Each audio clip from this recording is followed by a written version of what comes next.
kind of funny. At the same time, it was sad. Trump's speech about the bad escalators, like you mentioned, the bad mic, teleprompter, the contract of the building not being given to him. Then he attacks China indirectly, Iran, he washed them completely, NATO, Europe, on the whole, he threatened everyone. The climate change he called a con, completely humiliating the UN. By any chance, is United Nations, is United States thinking of leaving United Nations? No, I don't think so. They can, because this is another political tool which these leaders they use.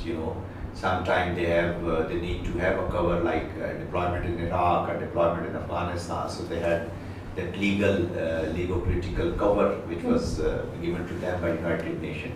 Right. I think we need to understand that we will have to create conditions for big powers to respect United Nations. If these conflict management mechanisms are challenged, then the whole world is vulnerable, and most vulnerable will be the global South, because they'll have a lot of they'll be feeling a lot of stress on them. Their issues will not be resolved. As I said earlier, that negative peace should not be the objective. It's the positive peace. Negative peace, yes, you can silence the guns. There are no wars, but the issues are still there. So anytime some narcissist like Netanyahu or like a Modi, and unfortunately for I personally feel that nowadays the whole leadership is extremist in one way or the other. I would agree. Everyone is coming out with their own me, the factor of me. It's not the factor of we. It's not the factor of state. It's me. Even he has not spared Joe Biden. Whenever he gets an opportunity, he undermines. But overall, peace is being undermined. He sounded more like he's at a rally and trying to convince him for his next election. Yes, that's just like that. That's just like that. My question, another thing that I was thinking, I would like to know your opinion about that. Why are the countries now recognizing Palestine? Why not before? I think, I personally feel that Europe is also now feeling stress of this war, because of the Israelis, because there's a lot of hate which is being generated. And in the West, those are vibrant societies, let's confess, so they are seeing things. There are a lot of pressures on the leadership in those countries. We have been seeing processions, strikes, huge voices coming from Western countries about Gaza, about Palestine, about humanity, and they're feeling stressed. Secondly, this militarization of the NATO. Now this is impacting West. 2% of the GDP. Initially they were spending on the defense, and now they have been asked to raise it to 5% of the GDP. Initially you gave them the guarantees, protection guarantees, lot of guarantees, and now all of a sudden you're saying that you better contribute for the NATO forces, And now people are also thinking that if this militarization is taking place, means that huge chunk of our budgets will also, go towards the military. And who are our enemies? They are asking who we are going to fight. Why should we be fighting? Look, no Islamic country, I don't think so. Yes, Iran has a separate dynamics, maybe one or they might have some reason. Other than that, which Islamic country has some designs against any other country? Even Pakistan, Saudi Arabia, we might be talking about it later. But this pact is all about the stability. Absolutely. Pakistan, like countries like Pakistan, and countries like Saudi Arabia, these have become natural elements of the stabilization, So they're bringing stabilization to this. So there are no aggressive designs. Yes, Israel has, if they have existential threat, so they've already addressed that. Now people are talking about about the humanity and peace and all that. And I'm sure that most of the Western countries must be now questioning themselves that why they worked so hard and why they raised the voice for creation of this Israeli state, which has become a serious rogue state under Liquid Party and under Netanyahu.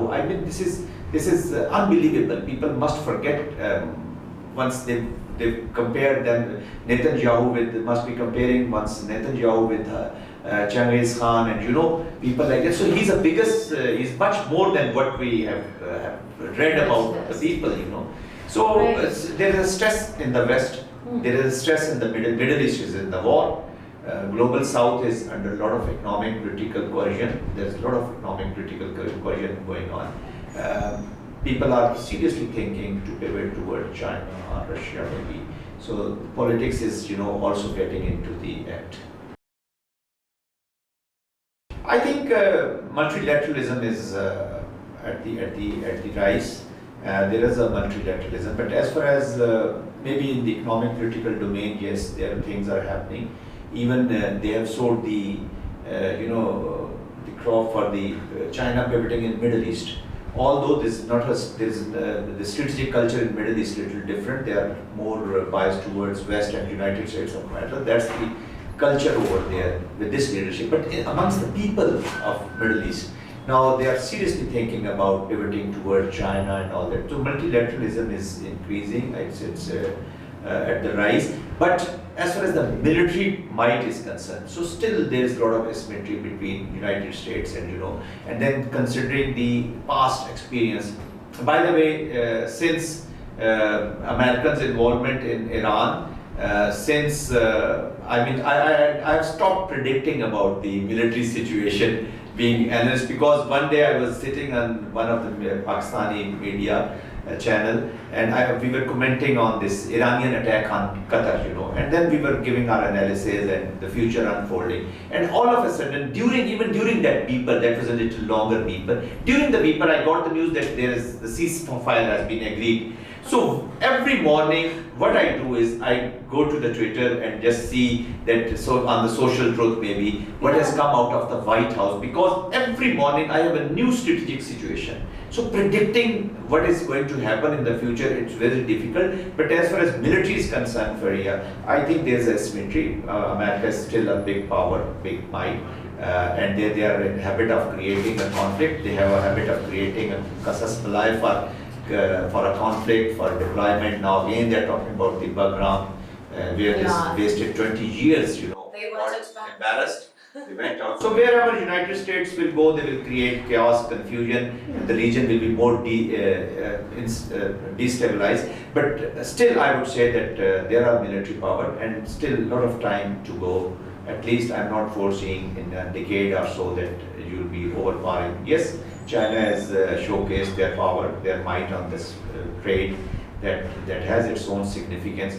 But I don't think so, considering the strategic culture of China, they will be interested in any direct friction with United States of America till the time their economy, their politics and the diplomacy is also, predominantly at some certain stage in line. Well said. And to be very honest, I've lost my sleep because of Donald Trump. I keep worrying. When I wake up, there's going to be more news. I'm kind of tired. On a lighter note. So, okay, sir, for the first time ever, an American president meets Muslim leaders before the UNGA. Now, is this a genuine outreach or an attempt to intimidate towards subjugation? Bit of both. He would be interested to take some pulse.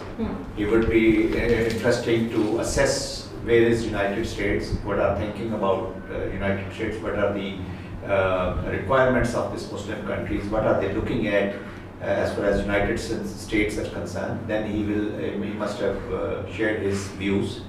He must have shown his muscles also in a directly or indirectly way that what's going to happen. So he can't stop it. So it's a bit of both. And then, he'll be claiming, because he's very fond of claiming about his peace initiatives and all that. Yeah. So. And the 7 never-ending wars that he's put. I think he has some successes also. Let me praise him as well.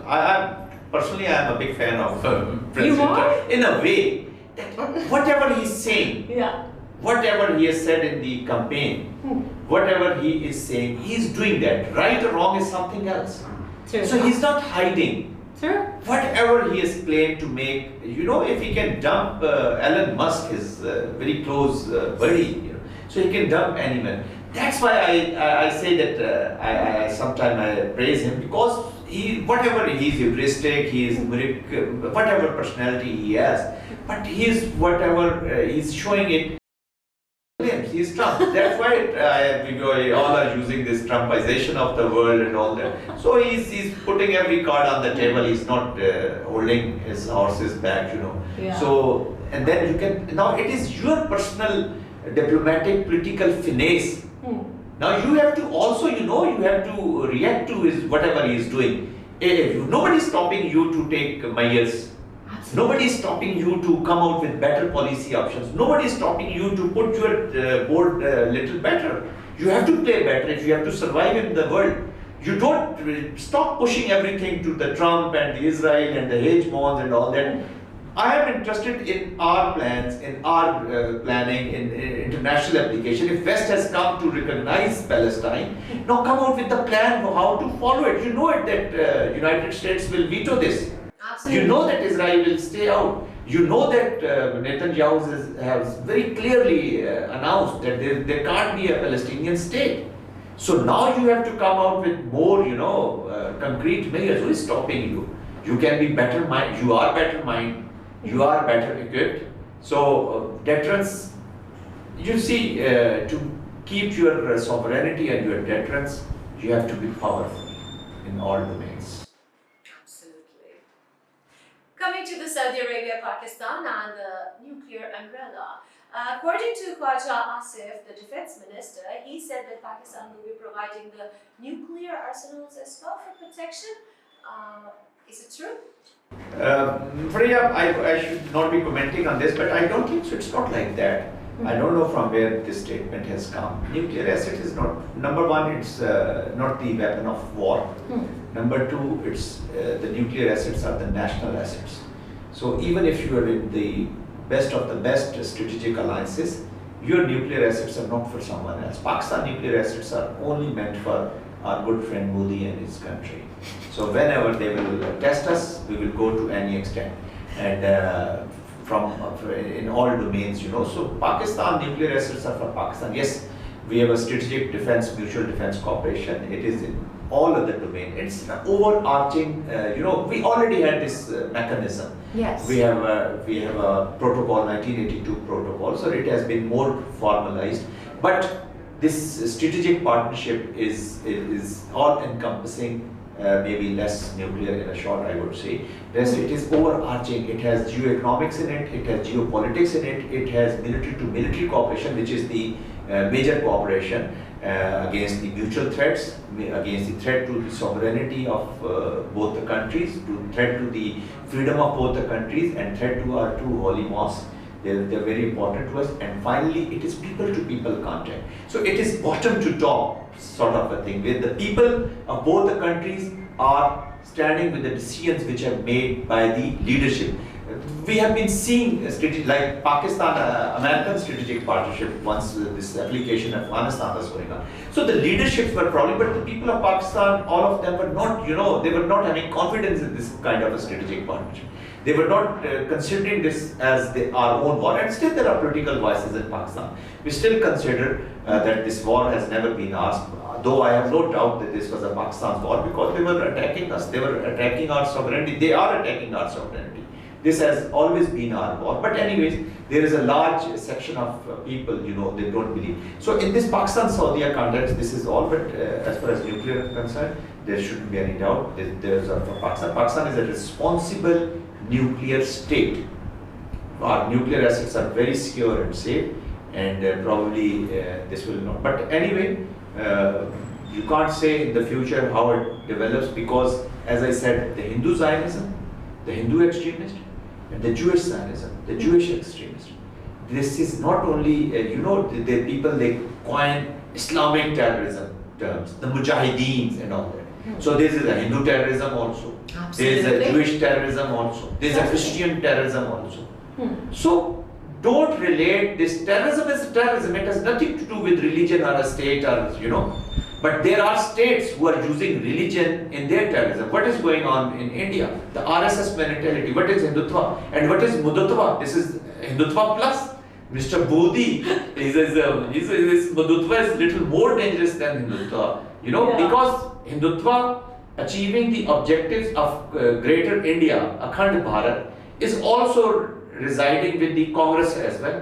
True. They are also interested in the, but they're not using this Hindu terrorism. So here, this Hindutva by Hindutva is a plus kind of a stuff which we are facing. Well, I enjoyed this term a lot.